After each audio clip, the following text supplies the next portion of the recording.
আমরা বাস স্টপে পৌঁছে জানলাম লাস্ট বাসটা বৃষ্টি আসার আগেই ছেড়ে গেছে। আমরা খুবই দুশ্চিন্তায় পড়ে গেলাম। একে তো অচেনা জায়গা, আমাদের আত্মীয় স্বজন বা চেনা জানা কেউ এলাকায় নেই, তার উপরে ঝড় বৃষ্টির রাত। দুজনে কোথায় রাতটা কাটাবো এটা ভেবে বুকের মধ্যে ঢিপঢিপ করতে লাগল। আমরা এই ব্যাপারে আলাপ করতে করতে ইট বিছানো এবড়োখেবড়ো রাস্তা ধরে হাঁটতে লাগলাম। আমরা দুজনেই বৃষ্টিতে ভিজে একেবারে চুপচুপে হয়ে গেছি।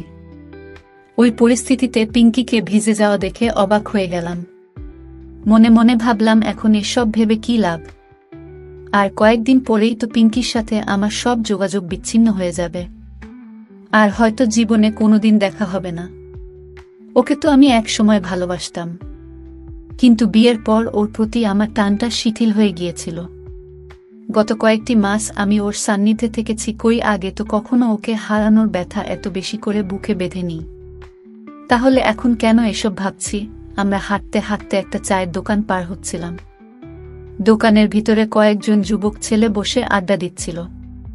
পিঙ্কিকে দেখে ওরা বিভিন্ন বাজে মন্তব্য করতে লাগলো আর সিটি বাজাতে লাগলো।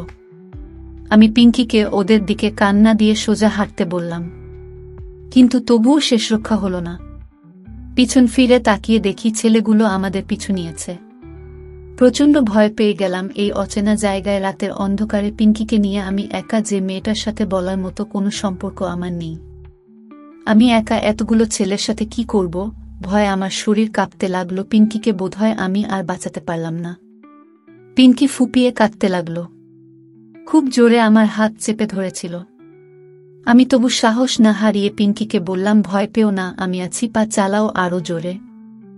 আমি পিঙ্কিকে নিয়ে হনহন করে হাঁটতে লাগলাম, কিন্তু তবুও ছেলেগুলো আরও কাছে চলে এলো। পিঙ্কির জুতা ও হাতেই ছিল, কাজেও দৌড়াতে সমস্যা হবে না ভেবে নিয়ে আমি এবারে ওর হাত চেপে ধরে ফিসফিস করে বললাম, জাস্ট দৌড়াও। বলেই ওকে নিয়ে আমি প্রায় উড়ে চললাম। জীবনে এত জোরে দৌড়াইনি। পিঙ্কি শুধু পা চালিয়ে যাচ্ছিল, ওর পুরো ভার আমি টেনে নিয়ে দৌড়ালাম। ছেলেগুলো আমাদের পিছন পালালো, বলতে বলতে দৌড়াতে লাগলো। প্রচণ্ড বৃষ্টি হচ্ছিল।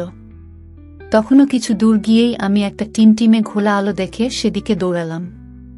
পৌঁছে দেখি একটা মুদির দোকান। আমি পিঙ্কিকে নিয়ে সোজা দোকানের ভিতরে ঢুকে গেলাম। পিঙ্কি প্রচণ্ডভাবে কাঁদছিল।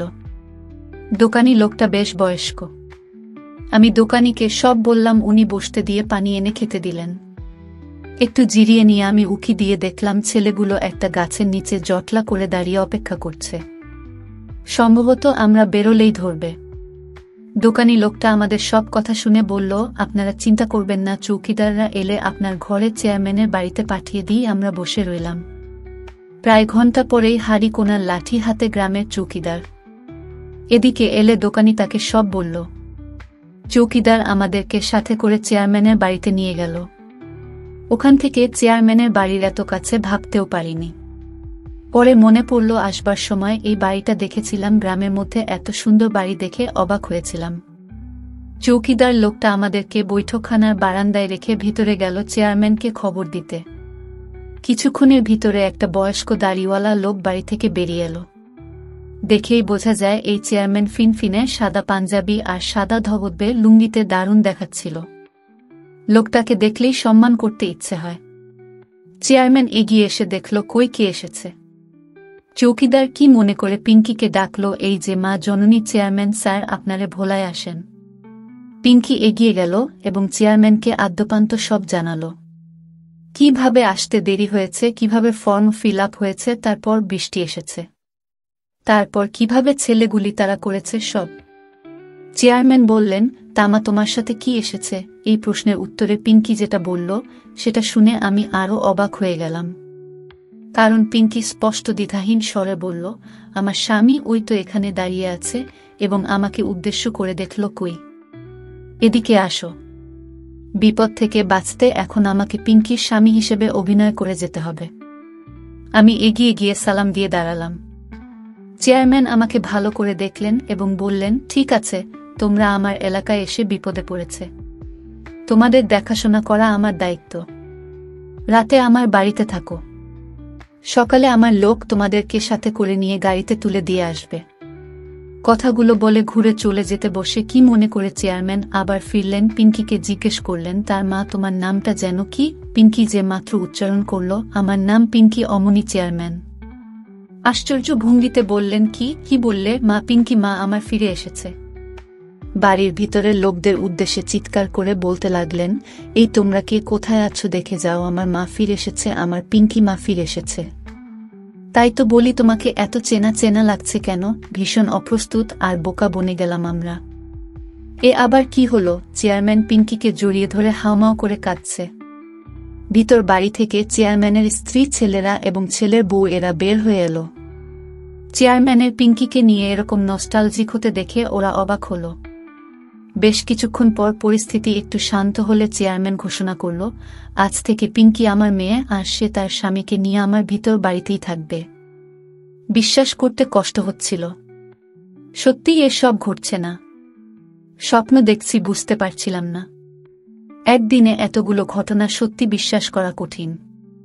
চেয়ারম্যানের বাড়িটা বিশাল, অনেকগুলো ঘোল, পাকা বাড়ি, উপরে 3 সেট। আমাদেরকে এক কোনায় 2 দিকে খোলা একটা রুমে জায়গা করে দেওয়া হলো। গ্রামের বাড়ি হলেও শহরের আধুনিক সুযোগ সুবিধা প্রায় সবই আছে। আমাদের যে রুমে থাকতে দেয়া হলো সেখানে বাথরুম, বিশাল বিশাল গ্রামের পুকুরের পরিষ্কার পানি তুলে এনে জমা করে রাখা হয়েছে। খুব দ্রুত আমাদেরকে শুকনো কাপড় দেওয়া হলো। আমি আর পিঙ্কি একে একে সেই বাথরুমে গিয়ে আমাদের কাদাপানি মাখা নোংরা কাপড়গুলো ছেড়ে এলাম। পরিষ্কার হওয়ার পর পিঙ্কিকে দেখতে খুবই পবিত্র লাগছিল। ও আসার সময় সালোয়ার কামিজ পরে এসেছিল, আর এখনো পরে আছে লাল সাদা একটা জামদানি শাড়ি। আমি পরেছি শার্ট আর লুঙ্গি। আমাদের কাপড় পাল্টানো হয়ে গেলে চেয়ারম্যানের ছোট ছেলের বউ আমাদের সাথে অনেক গল্প করল। তার কাছেই জানলাম চেয়ারম্যানের একটাই মেয়ে ছিল, নাম পিঙ্কি।